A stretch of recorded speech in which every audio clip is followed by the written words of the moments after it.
青春之声，跨越国界，共话未来。Let us use the voice of youth. Cross national borders and talk about the future together.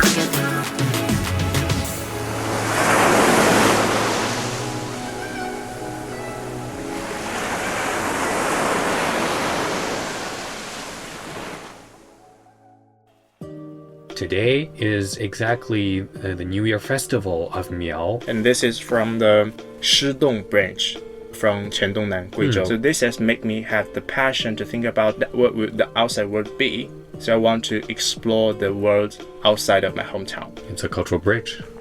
As I make it as a good showcase for them to see, oh wow, China, we have a different, like a very diverse culture, and we welcome them so much to come in.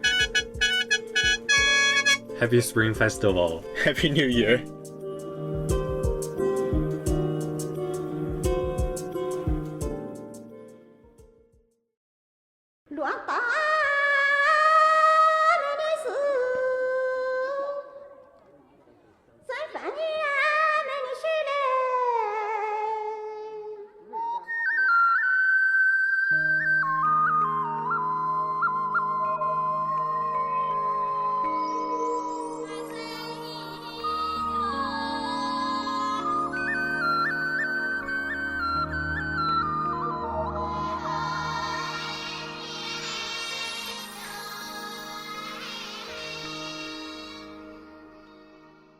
Hello, I'm Chen Zhongrui. Welcome to Global Youth Echo, a conversation program focusing on international youths.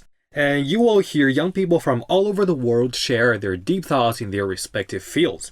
And you can find us on Apple Podcasts, 小宇宙 Podcasts, Spotify, and YouTube. And we welcome likes, subscriptions, shares, and donations.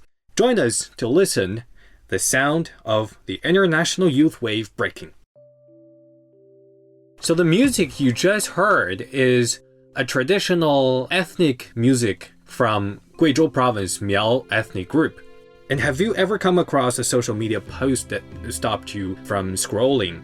A post showing a young Chinese man dressed in traditional ethnic attire and standing confidently at the podium of the United Nations Climate Change Conference and sharing his deep thoughts and visions for ecological protection with the world. And that powerful image captured the heart of millions of people. And today we are very privileged to welcome our distinguished guest Xie Zongxu from Miao ethnic group to be our guest today.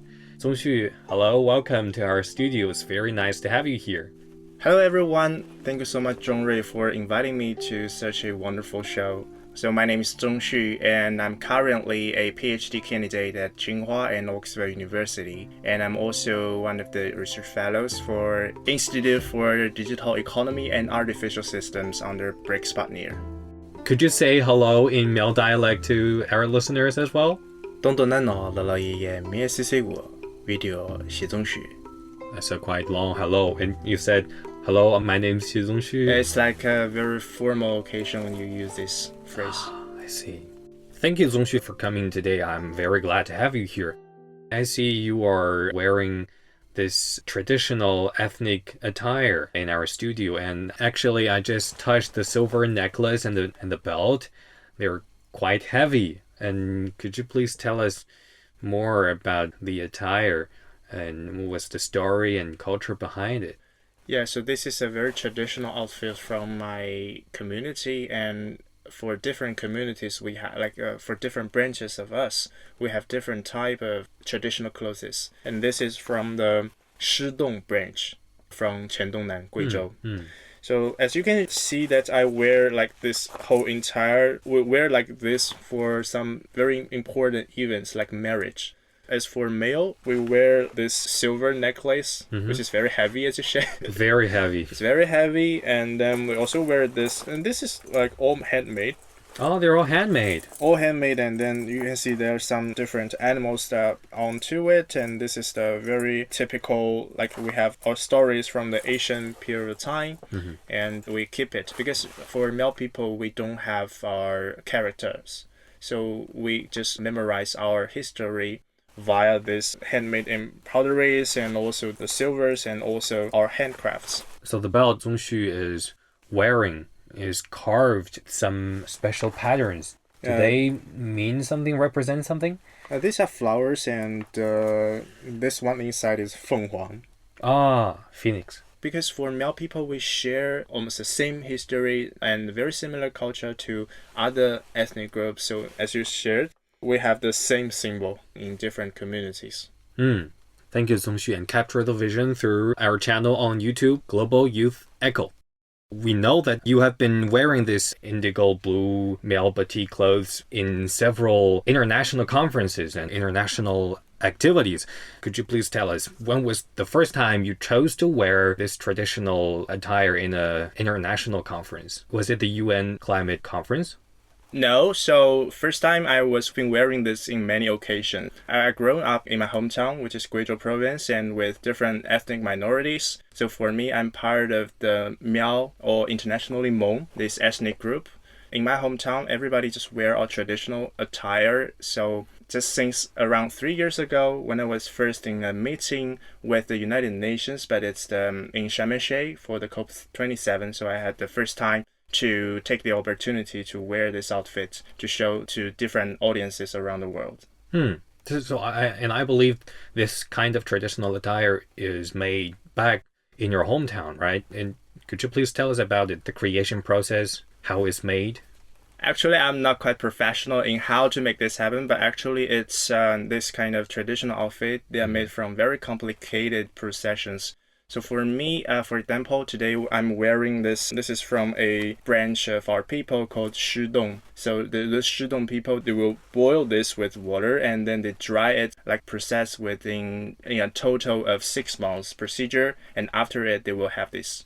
And they will decorate it with some of the Miao traditional embroidery, and also they will decorate it with silvers as I wear today.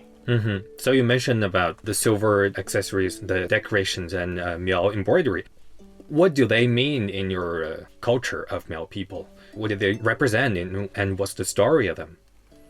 So in modern life, we wear this for decoration, and then people will say, wow, you guys are so wealthy.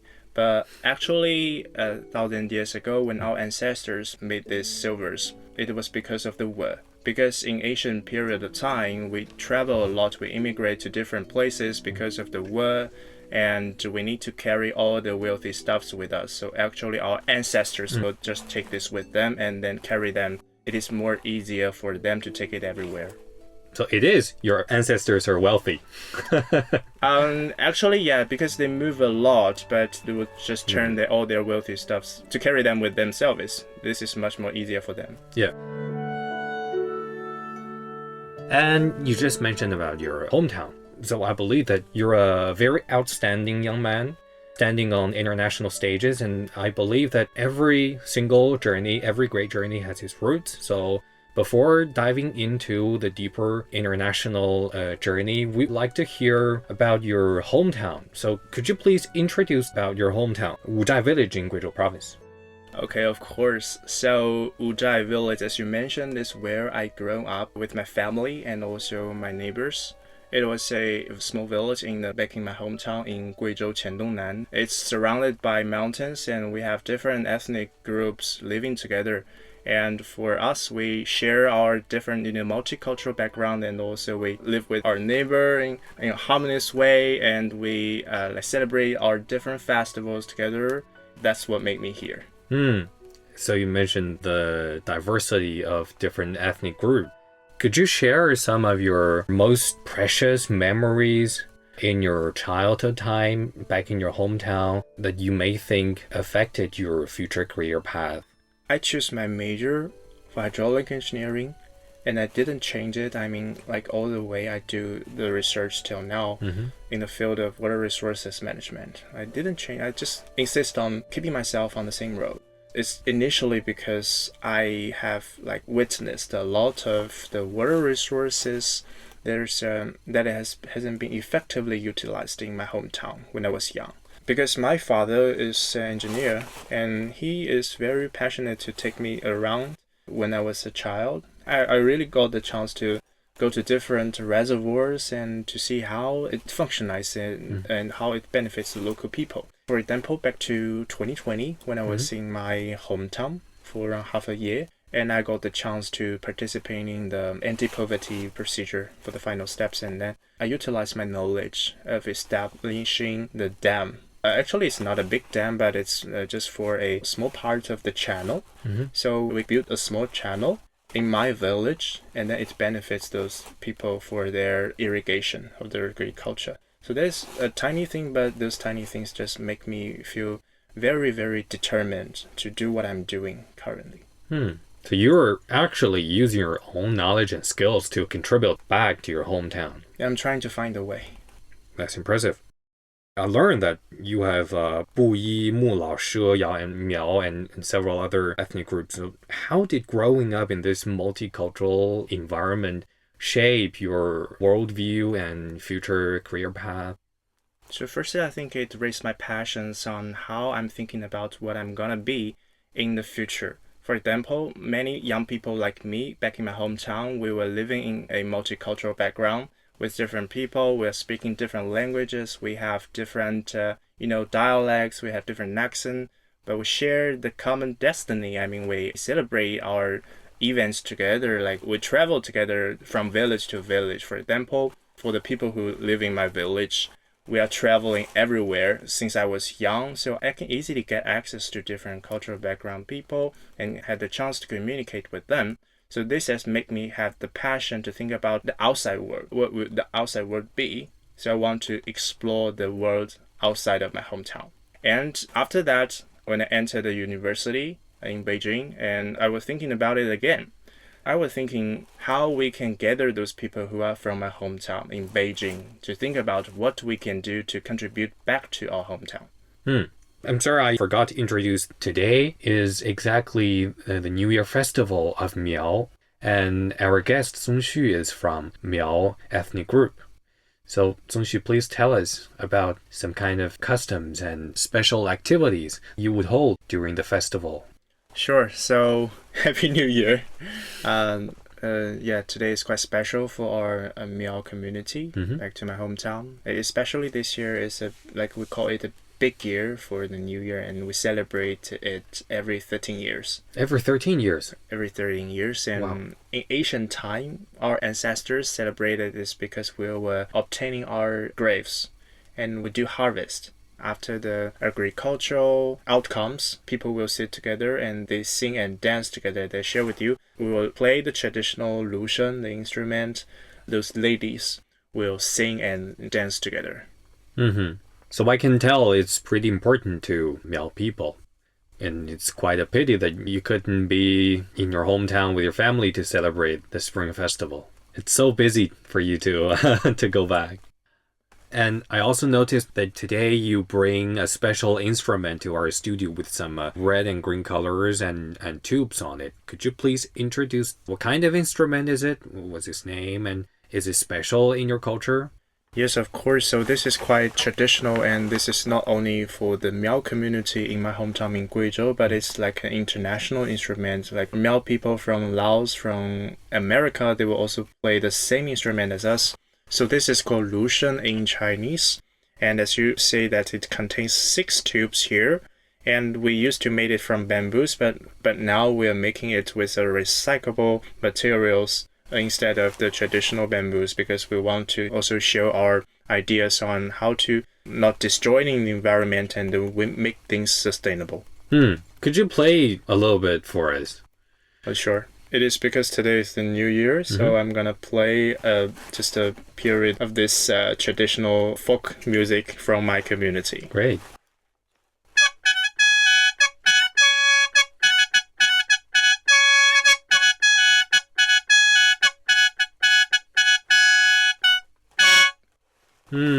Happy Spring Festival.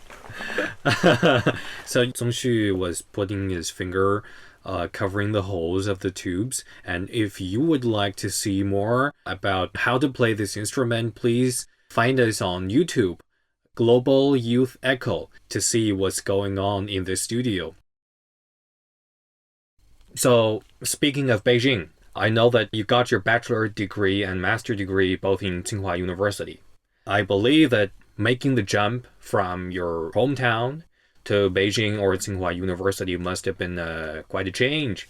You get surrounded by exceptional talents from all over China and even from all over the world. So, did you feel any pressure when you enter Tsinghua University, facing a complete different environment from with your hometown? Sure, to be honest, it was very stressful at the very beginning. Mm-hmm. When I entered the university, it was around 10 years ago. Mm-hmm. As a bachelor student in Tsinghua, and as you know that Guizhou is somewhere we have less educational resources before. So we need to try harder. We need to work harder to catch up with everybody's steps. So based on this, we are trying our best and we make many efforts on how to, chasing with other people. But actually, that has made me feel very, very stressful at the beginning. But later on, I feel like I need to do something different, which is I need to transfer this pressure to something really solid and make my experience in the universities meaningful enough. So I'm thinking about where are my strengths lie on. Mm-hmm. So based on this, I'm thinking about exploring a lot of new stuffs based on the platform that Tsinghua provided to us. So I feel like later on till now, I'm not feeling that stressful anymore. Mm-hmm.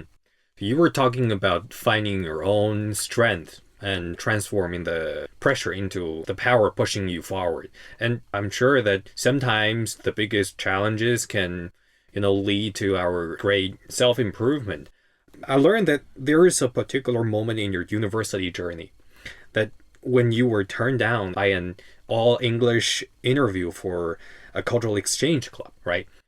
Many might have just given up, but look at you, you definitely didn't. You chose a completely different path, different way. And could you please share what was going through your mind after that rejection?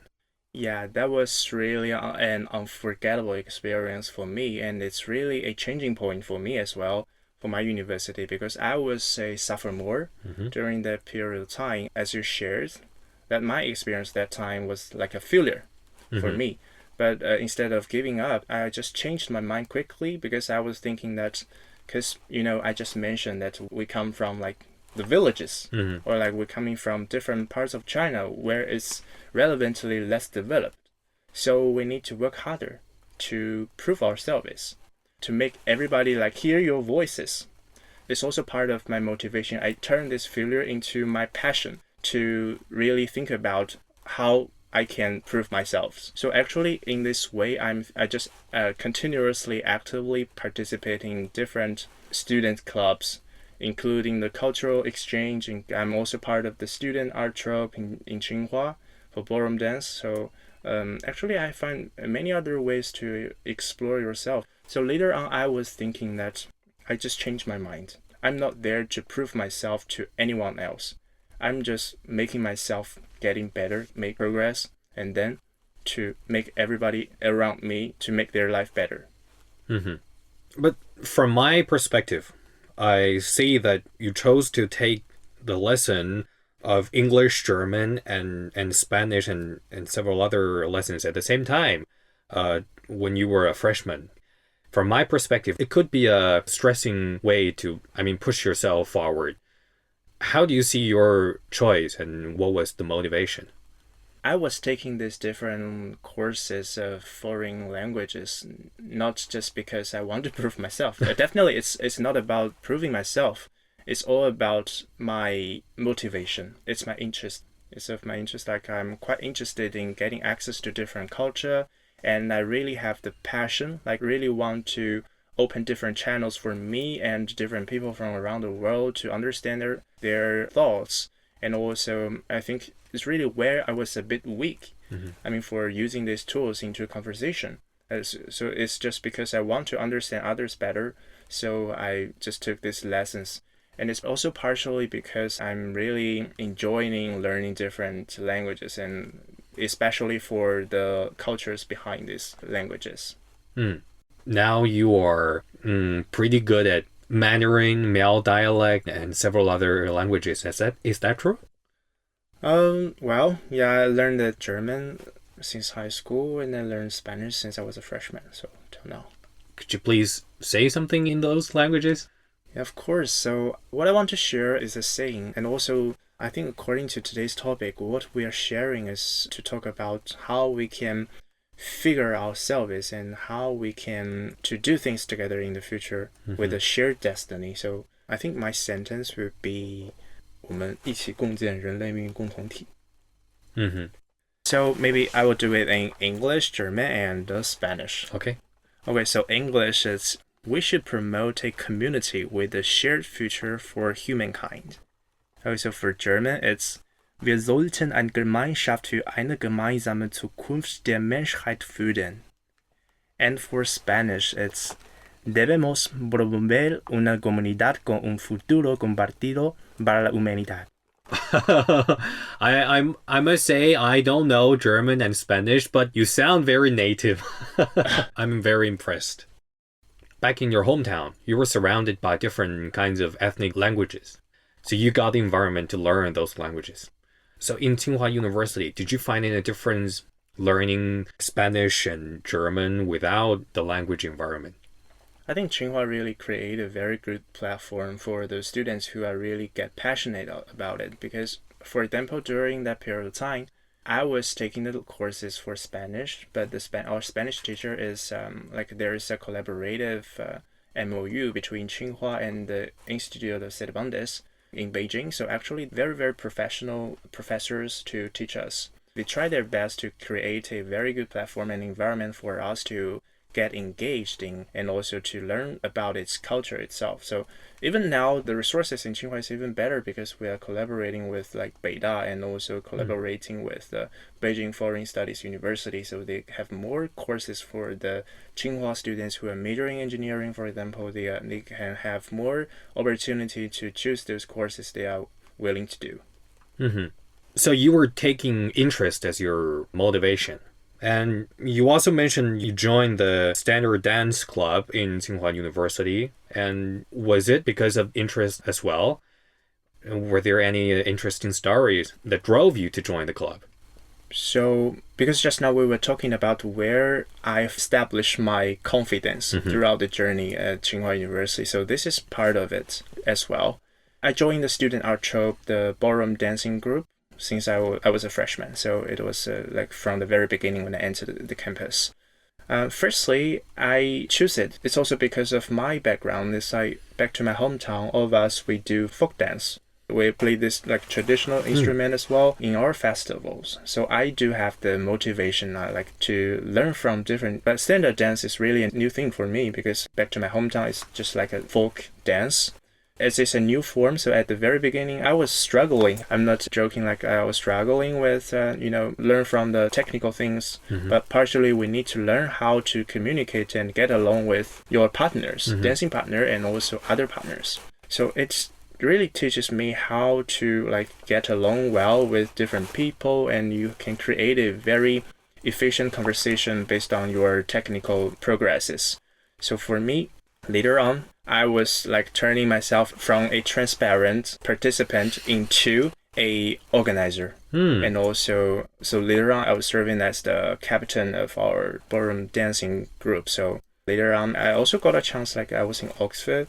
Also for me, it was really precious opportunity because I represented the Oxford ballroom dancing group to fighting the all UK champion, and finally we won the champion. Wow. So that's definitely, impressive. yeah. So that really a part of where my confidence come from. How many Chinese people were there in the dance competition in Oxford?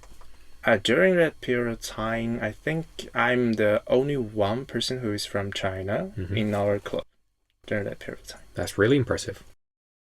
So I learned that after Munich, you joined the program of a joint cultivation with Tsinghua and Oxford University. How do you find the difference between the campus domestically and abroad?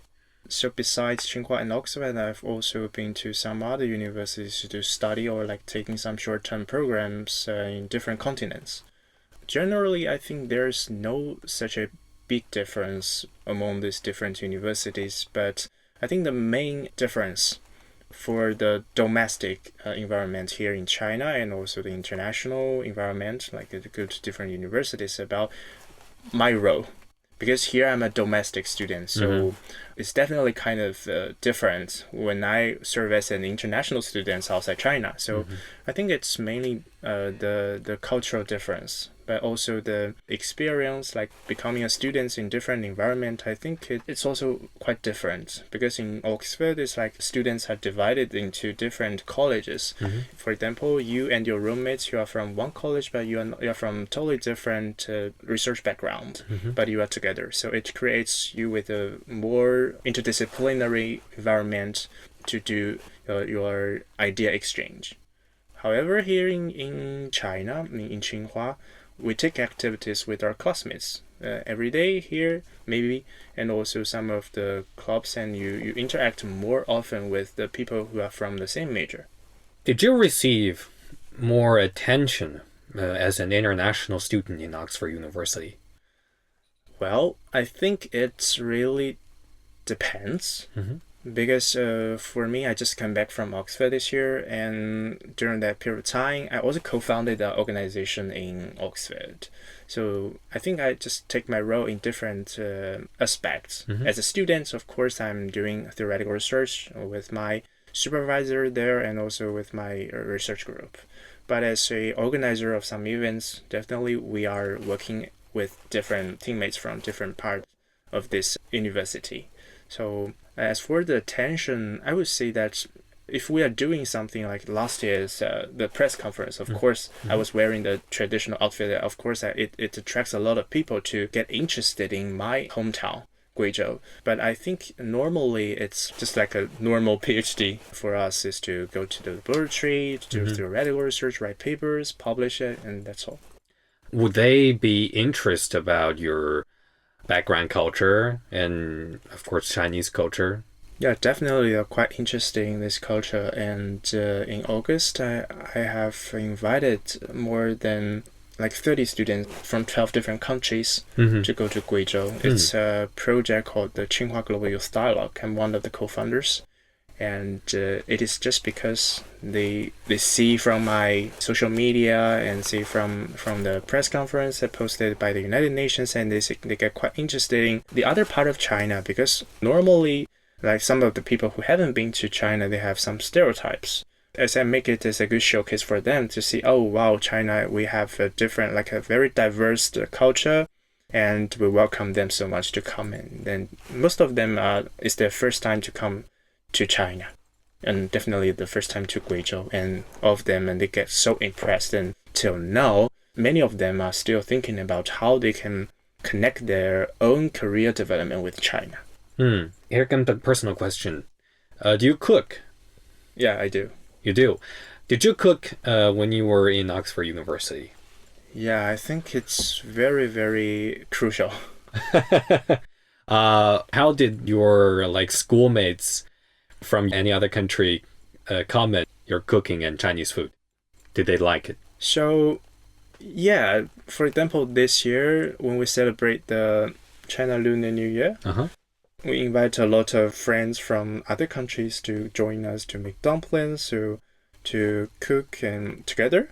They really enjoy it, and I think food is really a very good channel for them to know about Chinese culture. It's a cultural bridge. Yes. And actually, what you shared is a common issue faced by many young people and maybe some of our young listeners, because they just found the so-called freedom of the selection of future paths. And some of them are confused and even struggling with the future selections and opportunities and paths. So would you give some advice to our young listeners about their university life and their future career selection? Of course, in this regard, I think I have a lot of things to share. So first, I will say that never give up when you're faced with any kind of obstacles. Because in many aspects, all of us will meet with different challenges, no matter how old we are and which stage we are in. So for example, when you enter the universities, the most important thing for you is to focus on your studies and to make yourself as professional as enough. and never give up with what you are doing currently. And when you're facing up with challenges, just trying to make a very good conversation, to share it with the people around you, to proactively seek potential opportunities to communicate with the people who are senior than you and ask them to give you some suggestions and advices. And secondly, I think it's very important for you to keep yourself fit and healthy. It is very important because according to many statistical research, a lot of young people currently, they are not living a very healthy lifestyle. So I think it's very important both for your physical health and also for the mindset. It's very important for you to succeed.